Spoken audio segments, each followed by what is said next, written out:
വിശുദ്ധ ലൂക്ക എഴുതിയ സുവിശേഷം അധ്യായം 13. പശ്ചാത്തപിക്കുന്നില്ലെങ്കിൽ നാശം. ഗലീലിയക്കാരായ ഏതാനും പേരുടെ ബലികളിൽ അവരുടെ രക്തം കൂടി പീലാത്തോസ് കലർത്തിയ വിവരം ആ സമയത്ത് അവിടെയുണ്ടായിരുന്ന ചിലർ അവനെ അറിയിച്ചു. അവൻ ചോദിച്ചു, ഇവയെല്ലാം അനുഭവിച്ചതുകൊണ്ട് അവർ മറ്റെല്ലാ ഗലീലിയക്കാരെയുംകാൾ കൂടുതൽ പാപികളായിരുന്നു എന്ന് നിങ്ങൾ കരുതുന്നുവോ? അല്ല എന്ന് ഞാൻ പറയുന്നു. പശ്ചാത്തപിക്കുന്നില്ലെങ്കിൽ നിങ്ങളെല്ലാവരും അതുപോലെ നശിക്കും.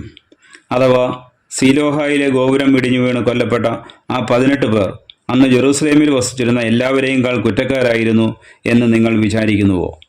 അല്ല എന്ന് ഞാൻ പറയുന്നു. പശ്ചാത്തപിക്കുന്നില്ലെങ്കിൽ നിങ്ങളെല്ലാവരും അതുപോലെ നശിക്കും. ഫലം തരാത്ത അത്തിവൃക്ഷം. അവൻ ഈ ഉപമ പറഞ്ഞു. ഒരുവൻ മുന്തിരിത്തോട്ടത്തിൽ ഒരു അത്തിവൃക്ഷം നട്ടുപിടിപ്പിച്ചു. അതിൽ പഴമുണ്ടോ എന്ന് നോക്കാൻ അവൻ വന്നു, എന്നാൽ ഒന്നും കണ്ടില്ല. അപ്പോൾ അവൻ കൃഷിക്കാരനോട് പറഞ്ഞു, 3 വർഷമായി ഞാൻ ഈ അത്തിവൃക്ഷത്തിൽ നിന്ന് ഫലം അന്വേഷിച്ചു വരുന്നു, ഒന്നും കാണുന്നില്ല. അത് വെട്ടിക്കളയുക, എന്തിന് നിലം പാഴാക്കണം? കൃഷിക്കാരൻ അവനോട് പറഞ്ഞു, യജമാനനെ, ഈ വർഷം കൂടെ അത് നിൽക്കട്ടെ, ഞാൻ അതിൻ്റെ ചുവട് കിളച്ച് വളമിടാം. മേലിൽ അത് ഫലം നൽകിയേക്കാം, ഇല്ലെങ്കിൽ നീ അത് വെട്ടിക്കളഞ്ഞുകൊള്ളുക.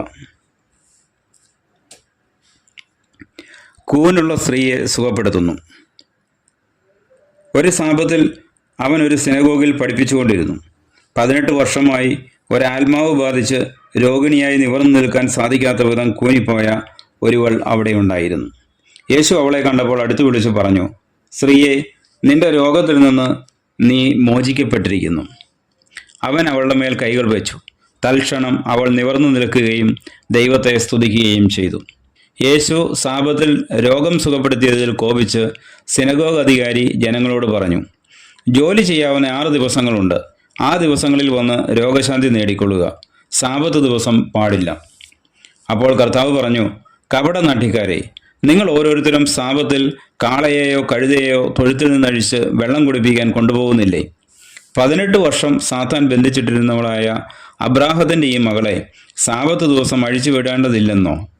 ഇത് കേട്ട് അവൻ്റെ പ്രതിയോഗികളെല്ലാം ലജ്ജിതരായി. എന്നാൽ ജനക്കൂട്ടം മുഴുവൻ അവൻ ചെയ്തിരുന്ന മഹനീയ കൃത്യങ്ങളെക്കുറിച്ച് സന്തോഷിച്ചു. കടുക് മണിയും പുളിമാവും. അവൻ പറഞ്ഞു, ദൈവരാജ്യം എന്തിനോട് സദൃശമാണ്? എന്തിനോട് ഞാൻ അതിനെ ഉപമിക്കും?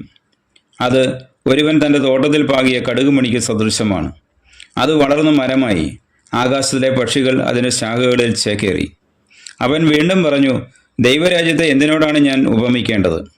ഒരു സ്ത്രീ 3 അളവ് മാവിൽ അത് മുഴുവൻ പുളിക്കുവോളം ചേർത്ത് വെച്ച പുളിപ്പ് പോലെയാണത്. ഇടുങ്ങിയ വാതിൽ. പട്ടണങ്ങളിലും ഗ്രാമങ്ങളിലും പഠിപ്പിച്ചുകൊണ്ട് അവൻ ജെറൂസലേമിലേക്ക് യാത്ര ചെയ്യുകയായിരുന്നു. ഒരുവൻ അവനോട് ചോദിച്ചു, കർത്താവേ, രക്ഷ പ്രാപിക്കുന്നവർ ചുരുക്കമാണോ? അവൻ അവരോട് പറഞ്ഞു, ഇടുങ്ങിയ വാതിലിലൂടെ പ്രവേശിക്കാൻ പരിശ്രമിക്കുവിൻ. ഞാൻ നിങ്ങളോട് പറയുന്നു, അനേകം പേർ പ്രവേശിക്കാൻ ശ്രമിക്കും, എന്നാൽ അവർക്ക് സാധിക്കുകയില്ല. വീട്ടുടമസ്ഥൻ എഴുന്നേറ്റ് വാതിൽ അടച്ചു കഴിഞ്ഞാൽ പിന്നെ നിങ്ങൾ പുറത്തു നിന്ന്, കർത്താവെ, ഞങ്ങൾക്ക് തുറന്നു തരണമേ എന്ന് പറഞ്ഞ് വാതിൽക്കൽ മുട്ടാൻ തുടങ്ങും. അപ്പോൾ അവൻ നിങ്ങളോട് പറയും, നിങ്ങൾ എവിടെ നിന്നാണെന്ന് ഞാൻ അറിയുന്നില്ല. അപ്പോൾ നിങ്ങൾ പറയും, നിന്റെ സാന്നിധ്യത്തിൽ ഞങ്ങൾ ഭക്ഷിക്കുകയും പാനം ചെയ്യുകയും ഞങ്ങളുടെ തെരുവുകളിൽ നീ പഠിപ്പിക്കുകയും ചെയ്തിട്ടുണ്ട്. എന്നാൽ അവൻ പറയും, നിങ്ങൾ എവിടെ നിന്നാണെന്ന് ഞാൻ അറിയുന്നില്ല. അനീതി പ്രവർത്തിക്കുന്ന നിങ്ങൾ എന്നിൽ നിന്ന് അകന്നു പോകുവിൻ. അബ്രാഹവും ഇസഹാക്കും യാക്കോബും സകല പ്രവാചകന്മാരും ദൈവരാജ്യത്തിൽ ഇരിക്കുന്നതായും നിങ്ങൾ പുറന്തള്ളപ്പെടുന്നതായും കാണുമ്പോൾ നിങ്ങൾ വിലപിക്കുകയും പല്ലിറുമുകയും ചെയ്യും. കിഴക്ക് നിന്നും പടിഞ്ഞാറ് നിന്നും വടക്കു നിന്നും തെക്ക് നിന്നും ജനങ്ങൾ വന്ന് ദൈവരാജ്യത്തിൽ വിരുന്നിനിരിക്കും. അപ്പോൾ മുൻപന്മാരാകുന്ന പിൻപന്മാരും പിൻപന്മാരാകുന്ന മുൻപന്മാരും ഉണ്ടായിരിക്കും. ജെറൂസലേമിനെ കുറിച്ചുള്ള വിലാപം. അപ്പോൾ തന്നെ ചില ഫരിസയർ വന്ന് അവനോട് പറഞ്ഞു, ഇവിടെ നിന്ന് പോവുക, ഹെറോദേസ് നിന്നെ കൊല്ലാൻ ഒരുങ്ങുന്നു. അവൻ പറഞ്ഞു, നിങ്ങൾ പോയി ആ കുറുക്കനോട് പറയുവിൻ, ഞാൻ ഇന്നും നാളെയും പിശാചുക്കളെ പുറത്താക്കുകയും രോഗശാന്തി നൽകുകയും ചെയ്യും. 3-ാം ദിവസം എൻ്റെ ദൗത്യം ഞാൻ പൂർത്തിയാക്കിയിരിക്കും. എങ്കിലും ഇന്നും നാളെയും മറ്റന്നാളും ഞാൻ എൻ്റെ യാത്ര തുടരേണ്ടിയിരിക്കുന്നു. എന്തെന്നാൽ ജെറൂസലേമിന് പുറത്തു വെച്ച് ഒരു പ്രവാചകൻ നശിക്കുക സാധ്യമല്ല. ജെറൂസലേം, ജെറൂസലേം, പ്രവാചകന്മാരെ കൊല്ലുകയും നിന്റെ അടുത്തേക്ക് അയക്കപ്പെടുന്നവരെ കല്ലെറിയുകയും ചെയ്യുന്നവളെ, പിടക്കോഴി കുഞ്ഞുങ്ങളെ ചിറകിൻ കീഴിൽ ചേർത്ത് നിർത്തുന്നത് പോലെ നിന്റെ സന്താനങ്ങളെ ഒന്നിച്ചു ചേർക്കുന്നതിന് ഞാൻ എത്രയോ പ്രാവശ്യം ആഗ്രഹിച്ചു, പക്ഷേ നിങ്ങൾ സമ്മതിച്ചില്ല. ഇതാ നിങ്ങളുടെ ഭവനം പരിത്യക്തമായിരിക്കുന്നു. ഞാൻ നിങ്ങളോട് പറയുന്നു, കർത്താവിൻ്റെ നാമത്തിൽ വരുന്നവൻ അനുഗ്രഹീതൻ എന്ന് നിങ്ങൾ പറയുന്നതുവരെ നിങ്ങൾ എന്നെ കാണുകയില്ല. അധ്യായം 14. മഹോദര രോഗിയെ സുഖപ്പെടുത്തുന്നു. ഒരു സാബത്തിൽ അവൻ ഫരിസേയ പ്രമാണികളിൽ ഒരുവന്റെ വീട്ടിൽ ഭക്ഷണത്തിന്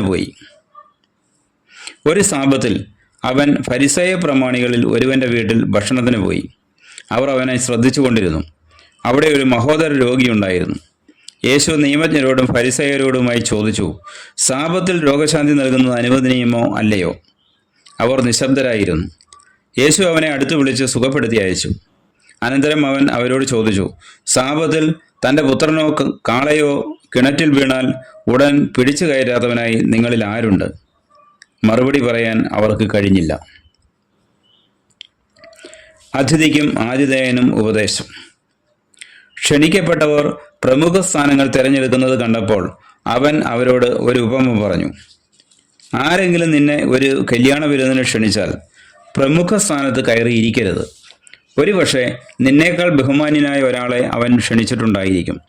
നിങ്ങളെ രണ്ടുപേരെയും ക്ഷണിച്ചവൻ വന്ന് ഇവന് സ്ഥലം കൊടുക്കുക എന്ന് നിന്നോട് പറയും. അപ്പോൾ നീ ലജ്ജിച്ച് അവസാനത്തെ സ്ഥാനത്ത് പോയിരിക്കും. അതുകൊണ്ട് നീ വിരുന്നിന് ക്ഷണിക്കപ്പെടുമ്പോൾ അവസാനത്തെ സ്ഥാനത്ത് പോയിരിക്കുക. ആതിഥേയൻ വന്ന് നിന്നോട്, സ്നേഹിത, മുമ്പോട്ട് കയറിയിരിക്കുക എന്ന് പറയും. അപ്പോൾ നിന്നോട് കൂടെ ഭക്ഷണത്തിനിരിക്കുന്ന സകലരുടെയും മുൻപാകെ നിനക്ക് മഹത്വമുണ്ടാകും. തന്നെ തന്നെ ഉയർത്തുന്നവൻ താഴ്ത്തപ്പെടും, തന്നെ താഴ്ത്തുന്നവൻ ഉയർത്തപ്പെടും. തന്നെ ക്ഷണിച്ചവനോടും അവൻ പറഞ്ഞു, നീ ഒരു സദ്യയോ അത്താഴവിരുന്നോ കൊടുക്കുമ്പോൾ നിന്റെ സ്നേഹിതരെയോ സഹോദരരെയോ ബന്ധുക്കളെയോ ധനികരായ അയൽക്കാരെയോ വിളിക്കരുത്. ഒരുപക്ഷെ അവർ നിന്നെ പകരം ക്ഷണിക്കുകയും അത് നിനക്ക് പ്രതിഫലമാവുകയും ചെയ്യും. എന്നാൽ നീ സദ്യ നടത്തുമ്പോൾ ദരിദ്രർ, വികലാംഗർ, മുടന്തർ, കുരുടർ എന്നിവരെ ക്ഷണിക്കുക. അപ്പോൾ നീ ഭാഗ്യവാനായിരിക്കും. എന്നാൽ പകരം നൽകാൻ അവരുടെ പക്കൽ ഒന്നുമില്ല. നീതിമാന്മാരുടെ പുനരുത്ഥാനത്തിൽ നിനക്ക് പ്രതിഫലം ലഭിക്കും. വിരുന്നിൻ്റെ ഉപമ. അവനോടുകൂടെ ഭക്ഷണത്തിന് ഇരുന്നവരിൽ ഒരുവൻ ഇത് കേട്ടിട്ട് അവനോട് പറഞ്ഞു, ദൈവരാജ്യത്തിൽ അപ്പം ഭക്ഷിക്കുന്നവൻ ഭാഗ്യവാൻ. അപ്പോൾ യേശു അവനോട് പറഞ്ഞു, ഒരുവൻ ഒരിക്കൽ ഒരു വലിയ സദ്യ ഒരുക്കി വളരെ പേരെ ക്ഷണിക്കുകയും ചെയ്തു. സദ്യയ്ക്ക് സമയമായപ്പോൾ അവൻ ദാസനെ അയച്ച് ക്ഷണിക്കപ്പെട്ടവരെ അറിയിച്ചു, വരുവിൻ, എല്ലാം തയ്യാറായിരിക്കുന്നു. എന്നാൽ അവരെല്ലാവരും ഒന്നുപോലെ ഒഴികഴിവ് പറയാൻ തുടങ്ങി. ഒന്നാമൻ പറഞ്ഞു, ഞാനൊരു വയൽ വാങ്ങി അത് പോയി കാണേണ്ടിയിരിക്കുന്നു, എന്നെ ഒഴിവാക്കണം എന്ന് ഞാൻ അപേക്ഷിക്കുന്നു. മറ്റൊരുവൻ പറഞ്ഞു, ഞാൻ 5 ജോഡി കാളകളെ വാങ്ങി അവയെ പരീക്ഷിച്ചു നോക്കുവാൻ പോകുന്നു, എനിക്ക് ഒഴിവ് തരണം എന്നപേക്ഷിക്കുന്നു. മൂന്നാമതൊരുവൻ പറഞ്ഞു, എൻ്റെ വിവാഹം കഴിഞ്ഞതേ ഉള്ളൂ, അതിനാൽ എനിക്ക് വരാൻ നിവൃത്തിയില്ല. ആ ദാസൻ തിരിച്ചു വന്ന് യജമാനെ വിവരം ധരിപ്പിച്ചു. ഗൃഹനാഥൻ കോപിച്ച് ദാസനോട് പറഞ്ഞു, നീ വേഗം പട്ടണത്തിൻ്റെ തെരുവുകളിലും ഊടുവഴികളിലും ചെന്ന് ദരിദ്രരെയും വികലാംഗരെയും കുരുടരെയും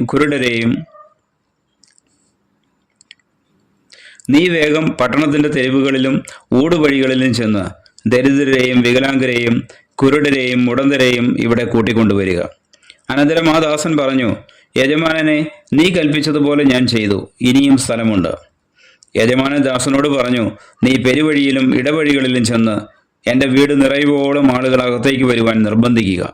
എന്തെന്നാൽ ക്ഷണിക്കപ്പെട്ടവരിൽ ഒരുവനും എൻ്റെ വിരുന്ന് ആസ്വദിക്കുകയില്ല എന്ന് ഞാൻ നിങ്ങളോട് പറയുന്നു.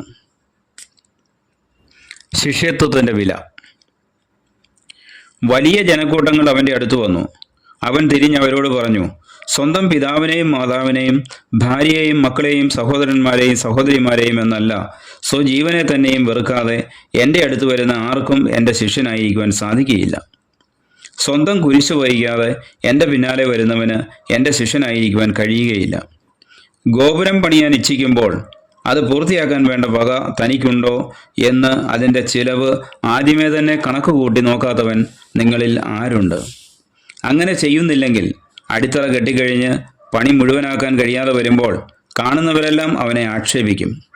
അവർ പറയും, ഈ മനുഷ്യൻ പണി ആരംഭിച്ചു, പക്ഷെ പൂർത്തിയാക്കാൻ കഴിഞ്ഞില്ല. അല്ലെങ്കിൽ 20,000 ഭടന്മാരോടുകൂടെ തനിക്കെതിരെ വരുന്നവനെ 10,000 കൊണ്ട് നേരിടാൻ സാധിക്കുമോ എന്നാദ്യമേ ആലോചിക്കാതെ മറ്റൊരു രാജാവിനോട് യുദ്ധത്തിന് പോകുന്ന ഏത് രാജാവാണുള്ളത്? അത് സാധ്യമല്ലെങ്കിൽ അവൻ ദൂരത്തായിരിക്കുമ്പോൾ തന്നെ ദൂതന്മാരെ അയച്ച് സമാധാനത്തിന് അപേക്ഷിക്കും. ഇതുപോലെ തനിക്കുള്ളതെല്ലാം ഉപേക്ഷിക്കാതെ നിങ്ങളിൽ ആർക്കും എൻ്റെ ശിഷ്യനാവുക സാധ്യമല്ല. ഉപ്പ് നല്ലത് തന്നെ, എന്നാൽ ഉറ കെട്ടുപോയാൽ അതിനെങ്ങനെ ഉറ കൂട്ടും? മണ്ണിനോ വളത്തിനോ അത് ഉപകരിക്കുകയില്ല.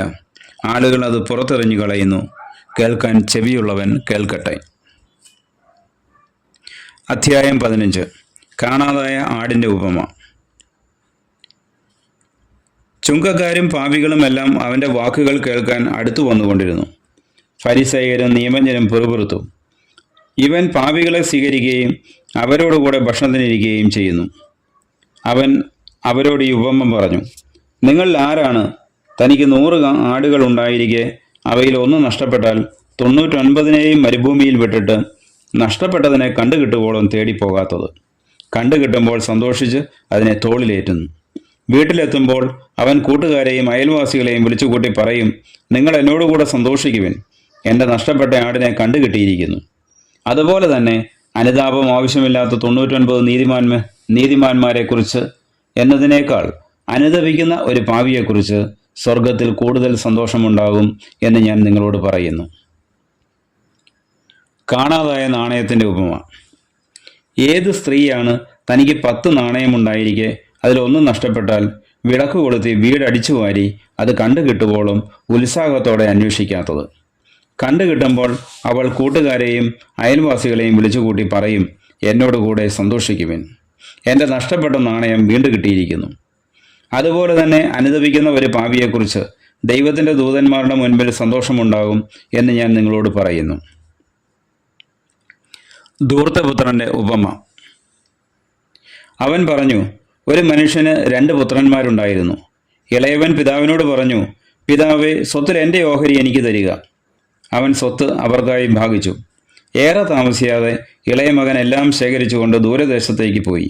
അവിടെ ധൂർത്തനായി ജീവിച്ച് സ്വത്ത് നശിപ്പിച്ചു കളഞ്ഞു. അവൻ എല്ലാം ചെലവഴിച്ചു കഴിഞ്ഞപ്പോൾ ആ ദേശത്ത് ഒരു കഠിന ക്ഷാമമുണ്ടാവുകയും അവൻ ഞെരുക്കത്തിലാവുകയും ചെയ്തു. അവൻ ആ ദേശത്തെ ഒരു പൗരൻ്റെ അടുത്ത് അഭയം തേടി. അയാൾ അവനെ പന്നികളെ മേയ്ക്കാൻ വയലിലേക്ക് അയച്ചു. പന്നി തിന്നിരുന്ന തവിടെങ്കിലും കൊണ്ട് വയറ് നിറയ്ക്കാൻ അവൻ ആശിച്ചു. പക്ഷേ ആരും അവന് കൊടുത്തില്ല. അപ്പോൾ അവന് സുബോധമുണ്ടായി. അവൻ പറഞ്ഞു, എൻ്റെ പിതാവിൻ്റെ എത്രയോ ദാസന്മാർ സുഭിക്ഷമായി ഭക്ഷണം കഴിക്കുന്നു, ഞാനോ ഇവിടെ വിശന്നു മരിക്കുന്നു. ഞാൻ എഴുന്നേറ്റ് എൻ്റെ പിതാവിൻ്റെ അടുത്തേക്ക് പോകും. ഞാൻ അവനോട് പറയും, പിതാവേ, സ്വർഗത്തിനെതിരായി നിന്റെ മുമ്പിലും ഞാൻ പാപം ചെയ്തു. നിന്റെ പുത്രൻ എന്ന് വിളിക്കപ്പെടാൻ ഞാൻ ഇനി യോഗ്യനല്ല. നിന്റെ ദാസരിലൊരുവനായി എന്നെ സ്വീകരിക്കണമേ. അവൻ എഴുന്നേറ്റ് പിതാവിൻ്റെ അടുത്തേക്ക് ചെന്നു. ദൂരെ വെച്ച് തന്നെ പിതാവ് അവനെ കണ്ടു. അവൻ മനസ്സലിഞ്ഞ് ഓടിച്ചെന്ന് അവനെ കെട്ടിപ്പിടിച്ച് ചുംബിച്ചു. മകൻ പറഞ്ഞു, പിതാവേ, സ്വർഗത്തിനെതിരായി നിന്റെ മുമ്പിലും ഞാൻ പാപം ചെയ്തു. നിന്റെ പുത്രൻ എന്ന് വിളിക്കപ്പെടാൻ ഞാൻ ഇനി യോഗ്യനല്ല. പിതാവാകട്ടെ തൻ്റെ ദാസരോട് പറഞ്ഞു, ഉടനെ മേൽത്തരം വസ്ത്രം കൊണ്ടുവന്ന് ഇവനെ ധരിപ്പിക്കുവിൻ. ഇവൻ്റെ കയ്യിൽ മോതിരവും കാലിൽ ചെരുപ്പും അണിയിക്കുവിൻ. കൊഴുത്ത കാളക്കുട്ടിയെ കൊണ്ടുവന്ന് കൊല്ലുവിൻ. നമുക്ക് ഭക്ഷിച്ച് ആഹ്ലാദിക്കാം. എൻ്റെയും മകൻ മൃതനായിരുന്നു, അവൻ ഇതാ വീണ്ടും ജീവിക്കുന്നു. അവൻ നഷ്ടപ്പെട്ടിരുന്നു, ഇപ്പോൾ കണ്ടുകിട്ടിയിരിക്കുന്നു. അവർ ആഹ്ലാദിക്കാൻ തുടങ്ങി. അവൻ്റെ മൂത്ത മകൻ വയലിലായിരുന്നു. അവൻ തിരിച്ചു വരുമ്പോൾ വീടിനടുത്ത് വെച്ച് സംഗീതത്തിൻ്റെയും നൃത്തത്തിൻ്റെയും ശബ്ദം കേട്ടു. അവൻ ഒരു വേലക്കാരനെ വിളിച്ച് കാര്യം തിരക്കി. വേലക്കാരൻ പറഞ്ഞു, നിന്റെ സഹോദരൻ തിരിച്ചു വന്നിരിക്കുന്നു. അവനെ സസുഖം തിരിച്ചു കിട്ടിയതുകൊണ്ട് നിന്റെ പിതാവ് കൊഴുത്ത കാളക്കുട്ടിയെ കൊന്നിരിക്കുന്നു. അവൻ കോപിച്ച് അകത്ത് കയറാൻ വിസമ്മതിച്ചു. പിതാവ് പുറത്തു വന്നവനോട് സ്വാന്തനങ്ങൾ പറഞ്ഞു. എന്നാൽ അവൻ പിതാവിനോട് പറഞ്ഞു, നോക്കൂ, എത്ര വർഷമായി ഞാൻ നിനക്ക് ദാസ്യവേല ചെയ്യുന്നു. ഒരിക്കലും നിന്റെ കൽപ്പന ഞാൻ ലംഘിച്ചിട്ടില്ല. എങ്കിലും എൻ്റെ കൂട്ടുകാരോടൊത്ത് ആഹ്ലാദിക്കാൻ ഒരാട്ടിൻകുട്ടിയെ പോലും നീ എനിക്ക് തന്നില്ല. എന്നാൽ വേശ്യകളോട് കൂട്ടുചേർന്ന് നിന്റെ സ്വത്തെല്ലാം ധൂർത്തടിച്ച നിന്റെ ഈ മകൻ തിരിച്ചു വന്നപ്പോൾ അവനു വേണ്ടി നീ കൊഴുത്ത കാളയെ കൊന്നിരിക്കുന്നു. അപ്പോൾ പിതാവ് പറഞ്ഞു, മകനെ, നീ എപ്പോഴും എന്നോട് കൂടെ ഉണ്ടല്ലോ. എനിക്കുള്ളതെല്ലാം നിൻ്റേതാണ്. ഇപ്പോൾ നമ്മൾ ആനന്ദിക്കുകയും ആഹ്ലാദിക്കുകയും വേണം. എന്തെന്നാൽ നിന്റെ ഈ സഹോദരൻ മൃതനായിരുന്നു, അവനിപ്പോൾ ജീവിക്കുന്നു. നഷ്ടപ്പെട്ടിരുന്നു, ഇപ്പോൾ കണ്ടുകിട്ടിയിരിക്കുന്നു. അധ്യായം 16. അവിശ്വസ്തനായ കാര്യസ്ഥൻ. യേശു ശിഷ്യരോട് പറഞ്ഞു, ഒരു ധനവാന് ഒരു കാര്യസ്ഥനുണ്ടായിരുന്നു. അവൻ സ്വത്ത് ദുർവ്യയം ചെയ്യുന്നുവെന്ന് യജമാനന് പരാതി ലഭിച്ചു. യജമാനൻ അവനെ വിളിച്ചു ചോദിച്ചു, നിന്നെപ്പറ്റി ഞാൻ കേൾക്കുന്നത് എന്താണ്? നിന്റെ കാര്യസ്ഥതയുടെ കണക്ക് ബോധിപ്പിക്കുക. മേലിൽ നീ കാര്യസ്ഥനായിരിക്കാൻ പാടില്ല. ആ കാര്യസ്ഥൻ ആത്മഗതം ചെയ്തു, യജമാനൻ കാര്യസ്ഥത എന്നിൽ നിന്ന് എടുത്തു കളയുന്നതിനാൽ ഞാൻ ഇനി എന്തു ചെയ്യും? കിളയ്ക്കാൻ എനിക്ക് ശക്തിയില്ല, ഭിക്ഷ യാചിക്കാൻ ലജ്ജ തോന്നുന്നു. എന്നാൽ യജമാനൻ കാര്യസ്ഥത എന്നിൽ നിന്ന് എടുത്തു കളയുമ്പോൾ ആളുകൾ തങ്ങളുടെ വീടുകളിൽ എന്നെ സ്വീകരിക്കേണ്ടതിന് എന്ത് ചെയ്യണമെന്ന് എനിക്കറിയാം. യജമാനിൽ നിന്ന് കടം വാങ്ങിയവർ ഓരോരുത്തരെ അവൻ വിളിച്ചു. ഒന്നാമനോട് അവൻ ചോദിച്ചു, നീ എൻ്റെ യജമാനന് എന്ത് കൊടുക്കാനുണ്ട്? അവൻ പറഞ്ഞു, 100 ബത്ത് എണ്ണ. അവൻ പറഞ്ഞു, ഇതാ നിന്റെ പ്രമാണം, എടുത്ത് 50 ബത്ത് എന്ന് തിരുത്തി എഴുതുക. അനന്തരം അവൻ മറ്റൊരുവനോട് ചോദിച്ചു, നീ എന്ത് കടപ്പെട്ടിരിക്കുന്നു? അവൻ പറഞ്ഞു, 100 കോർ ഗോതമ്പ്. അവൻ പറഞ്ഞു, നിന്റെ പ്രമാണം എടുത്ത് 80 കോർ എന്ന് തിരുത്തി എഴുതുക. കൗശലപൂർവ്വം പ്രവർത്തിച്ചതിനാൽ നീതിരഹിതനായ കാര്യസ്ഥനെ യജമാനൻ പ്രശംസിച്ചു.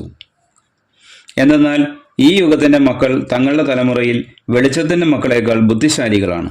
ഞാൻ നിങ്ങളോട് പറയുന്നു, അധാർമിക സമ്പത്ത് കൊണ്ട് നിങ്ങൾക്കായി സ്നേഹിതരെ സമ്പാദിച്ചുകൊള്ളുവിൻ. അത് നിങ്ങളെ കൈവെടിയുമ്പോൾ അവർ നിങ്ങളെ നിത്യകൂടാരങ്ങളിൽ സ്വീകരിക്കും. ചെറിയ കാര്യത്തിൽ വിശ്വസ്തൻ വലിയ കാര്യത്തിലും വിശ്വസ്തനായിരിക്കും. ചെറിയ കാര്യത്തിൽ അവിശ്വസ്തൻ വലിയ കാര്യത്തിലും അവിശ്വസ്തനായിരിക്കും. അധാർമിക സമ്പത്തിൻ്റെ കാര്യത്തിൽ വിശ്വസ്തരായിരിക്കുന്നില്ലെങ്കിൽ യഥാർത്ഥ ധനം ആര് നിങ്ങളെ ഏൽപ്പിക്കും? മറ്റൊരുവൻ്റെ കാര്യത്തിൽ നിങ്ങൾ വിശ്വസ്തരല്ലെങ്കിൽ നിങ്ങൾക്ക് സ്വന്തമായവ ആര് നിങ്ങൾക്ക് തരും? ഒരു ഭൃത്യന് 2 യജമാനന്മാരെ സേവിക്കാൻ സാധിക്കുകയില്ല. ഒന്നുകിൽ അവൻ ഒരുവനെ ദ്വേഷിക്കുകയും മറ്റവനെ സ്നേഹിക്കുകയും ചെയ്യും, അല്ലെങ്കിൽ ഒരുവനോട് ഭക്തി കാണിക്കുകയും മറ്റവനെ നിന്ദിക്കുകയും ചെയ്യും. ദൈവത്തെയും ധനത്തെയും ഒന്നിച്ച് സേവിക്കാൻ നിങ്ങൾക്ക് കഴിയുകയില്ല. പണക്കൊതിയരായ ഫരിസേയർ ഇതെല്ലാം കേട്ടപ്പോൾ അവനെ പുച്ഛിച്ചു. അവൻ അവരോട് പറഞ്ഞു, മനുഷ്യരുടെ മുമ്പിൽ നിങ്ങൾ നിങ്ങളെ തന്നെ നീതീകരിക്കുന്നു, എന്നാൽ ദൈവം നിങ്ങളുടെ ഹൃദയങ്ങളെ അറിയുന്നു. മനുഷ്യർക്ക് ഉത്കൃഷ്ടമായത് ദൈവദൃഷ്ടിയിൽ നികൃഷ്ടമാണ്. നിയമവും പ്രവാചകന്മാരും യോഹന്നാൻ വരെ ആയിരുന്നു. അതിനുശേഷം ദൈവരാജ്യത്തിൻ്റെ സുവിശേഷം പ്രസംഗിക്കപ്പെടുന്നു. എല്ലാവരും ബലം പ്രയോഗിച്ച് അതിൽ പ്രവേശിക്കുന്നു. നിയമത്തിലെ ഒരു പുള്ളിയെങ്കിലും അസാധുവാകുന്നതിനേക്കാൾ എളുപ്പം ആകാശവും ഭൂമിയും അപ്രത്യക്ഷമാകുന്നതാണ്. ഭാര്യയെ ഉപേക്ഷിച്ച് മറ്റൊരുവളെ വിവാഹം ചെയ്യുന്നവൻ വ്യഭിചാരം ചെയ്യുന്നു. ഭർത്താവ് ഉപേക്ഷിച്ചവളെ വിവാഹം ചെയ്യുന്നവനും വ്യഭിചാരം ചെയ്യുന്നു. ധനവാനും ലാസറും. ഒരു ധനവാൻ ഉണ്ടായിരുന്നു. അവൻ ചെമ്മന്ന പട്ടും മൃദുല വസ്ത്രങ്ങളും ധരിക്കുകയും എന്നും സുഭിക്ഷമായി ഭക്ഷിച്ച് ആനന്ദിക്കുകയും ചെയ്തിരുന്നു. അവൻ്റെ പടിവാതിൽക്കൽ ലാസർ എന്നൊരു ദരിദ്രൻ കിടന്നിരുന്നു. അവൻ്റെ ശരീരം വ്രണങ്ങൾ കൊണ്ട് നിറഞ്ഞിരുന്നു. ധനവാന്റെ മേശയിൽ നിന്ന് വീണിരുന്നവ കൊണ്ട് വിശപ്പടക്കാൻ അവൻ ആഗ്രഹിച്ചു. നായ്ക്കൾ വന്ന് അവൻ്റെ വ്രണങ്ങൾ നക്കിയിരുന്നു. ആ ദരിദ്രൻ മരിച്ചു. ദൈവദൂതന്മാർ അവനെ അബ്രാഹത്തിന്റെ മടിയിലേക്ക് സംവഹിച്ചു. ആ ധനികനും മരിച്ചടക്കപ്പെട്ടു. അവൻ നരകത്തിൽ പീഡിപ്പിക്കപ്പെടുമ്പോൾ കണ്ണുകൾ ഉയർത്തി നോക്കി. ദൂരെ അബ്രാഹത്തെയും അവൻ്റെ മടിയിൽ ലാസറിനെയും കണ്ടു. അവൻ വിളിച്ചു പറഞ്ഞു, പിതാവായ അബ്രാഹമേ, എന്നിൽ കനിയണമേ. തൻ്റെ വിരൽത്തുമ്പ് വെള്ളത്തിൽ മുക്കി എൻ്റെ നാവ് തണുപ്പിക്കാനായി ലാസറിനെ അയക്കണമേ. ഞാൻ ഈ അഗ്നിജ്വാലയിൽ കിടന്ന യാതന അനുഭവിക്കുന്നു. അബ്രാഹം പറഞ്ഞു, മകനെ, നീ ഓർമ്മിക്കുക, നിനക്ക് ജീവിതകാലത്ത് എല്ലാ സുഖസൗകര്യങ്ങളും ലഭിച്ചിരുന്നു, ലാസറിനോ കഷ്ടതകളും. ഇപ്പോൾ അവൻ ഇവിടെ ആനന്ദിക്കുകയും നീ വേദന അനുഭവിക്കുകയും ചെയ്യുന്നു. കൂടാതെ ഞങ്ങൾക്കും നിങ്ങൾക്കും മധ്യേ ഒരു വലിയ ഗർത്തവും സ്ഥാപിക്കപ്പെട്ടിരിക്കുന്നു. ഇവിടെ നിന്ന് നിങ്ങളുടെ അടുത്തേക്കോ അവിടെ നിന്ന് ഞങ്ങളുടെ അടുത്തേക്കോ വരാൻ ആഗ്രഹിക്കുന്നവർക്ക് അത് സാധിക്കുകയില്ല. അപ്പോൾ അവൻ പറഞ്ഞു, പിതാവേ, അങ്ങനെയെങ്കിൽ ലാസറിനെ എൻ്റെ പിതൃഭവനത്തിലേക്ക് അയക്കണമേ എന്ന് ഞാൻ അപേക്ഷിക്കുന്നു. എനിക്ക് 5 സഹോദരന്മാരുണ്ട്. അവരും പീഡകളുടെ ഈ സ്ഥലത്ത് വരാതിരിക്കേണ്ടതിന് അവൻ അവർക്ക് സാക്ഷ്യം നൽകട്ടെ. അബ്രാഹാം പറഞ്ഞു, അവർക്ക് മോശയും പ്രവാചകന്മാരും ഉണ്ടല്ലോ, അവരുടെ വാക്ക് കേൾക്കട്ടെ. ധനവാൻ പറഞ്ഞു, പിതാവായ അബ്രാഹാമേ, അങ്ങനെയല്ല, മരിച്ചവരിൽ ഒരുവൻ ചെന്ന് പറഞ്ഞാൽ അവർ അനുതപിക്കും. അബ്രാഹാം അവനോട് പറഞ്ഞു, മോശയും പ്രവാചകന്മാരും പറയുന്നത് അവർ കേൾക്കുന്നില്ലെങ്കിൽ മരിച്ചവരിൽ നിന്നൊരുവൻ ഉയർത്താലും അവർക്ക് ബോധ്യമാവുകയില്ല. നമ്മുടെ കർത്താവായ മിശിഹായിക്ക് സ്തുതി.